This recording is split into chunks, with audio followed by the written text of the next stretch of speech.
Happy Easter, everybody, and welcome to another edition of Doc's Holiday Schlock, where it's a review of the movie Peter Rottentail.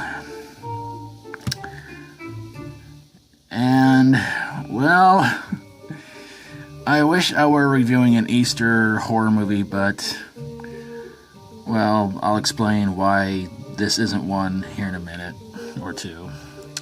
But let's get to the plot. This movie is about a children's birthday party magician named Peter who gets this weird elixir from some guy who tells him that if he drinks it, he'll become a better magician. Well, he does, and unfortunately, it turns out he's an even worse magician. So later that day, depressed, he decides to just say goodbye, cruel world. It's 13 years later, and, well, we come across these two stoners who decide to resurrect Peter from his grave with some sort of extremely crappy-looking version of the Necronomicon. Well, Peter definitely eliminates those two idiots pretty quickly, when one of them tries to basically proclaim that Peter is his slave, and, yeah, Peter won't have none of that. So then we get to our two main characters in the movie, James and his cousin Lenny, who get this house. I think it's from their grandparents or something like that. And they go clean up the place, and their neighbor across the road named Abby thinks they're a couple. Yeah. So Peter goes on his little spree of somewhat revenge, and Peter and Lenny start reading about it in the newspaper, and eventually Peter goes over to Abby's place, and she says, well, beggars can't be choosers, and I'm not gonna say it. No, I'm not gonna say it.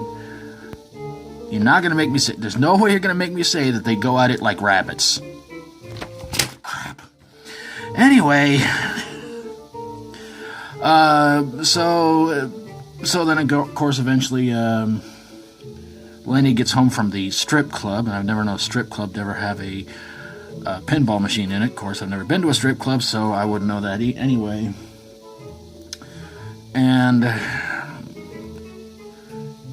James James eventually takes on Peter after Peter takes out Lenny with a carrot to the forehead. And James discovers that in order to defeat Peter Rottentail, just take off his hat and stomp it. And Peter's defeated. And if I forgot to mention it, it's also apparently James's birthday in this movie, so yeah. It's 9 months later. Abby's giving birth to Peter Rottentail Jr., in which apparently Peter Jr. decides to do away with a doctor, and the movie mercifully ends. So why did this movie suck?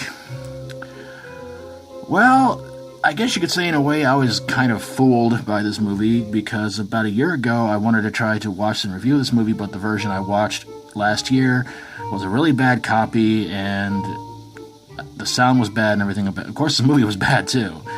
And it was also in a list of Easter-related horror movies, but it turns out this movie's mostly done around one of the main characters named James's birthday, like I said before. This movie is... the gore in it is almost like impractical. The only good gore scene is Lenny's death, and it's not that gory, but it's not that great either. So that kind of sucked. The acting is pretty horrendous. You got a couple of kids in his, I think 2 or 3 or 4 kids, something like that, and you can basically tell they're not trying to do that good of a job in the movie, because honestly, it's a low-budget horror movie, and the adults are not going to act that good in the movie. The kids aren't either. And this potion that Peter's supposed to take, it looks like it's in one of those vanilla extract bottles. So I'm thinking, wow, okay, well, that must have cost him, 30 cents to buy? And the really annoying thing about this is that Peter Peter will sometimes walk and then he'll hop. And when he talks, the mouth movement does not match with the voice very well. So I don't know what they spent on a budget for this movie, but it was pretty bad. So, and honestly, I really do feel bad. I promised you guys a bad Easter horror movie, and I kind of got fooled, tricked, whatever you want to call it, into finding this movie and trying to review it. But I will give you guys a bad Easter horror movie review before the end of this month, and that is no joke. But there you guys have it, a review of Peter Rottentail. If you've seen this one, you have my sympathy. And if you'd like to let me know what you think about it in the comments below, please do. And of course, if you like my videos, please feel free to subscribe. If you got a horror, sci-fi horror, comedy horror, or fantasy horror movie that didn't leave you with that furry or fuzzy kind of feeling deep down inside, send it my way and I will get on it ASAP. Happy Easter to everybody out there, or April Fool's Day, whichever you prefer to celebrate today, or both. But I'm going to go dig into my Easter basket and eat me some nice chocolate that was left behind by some weirdo in a bunny suit.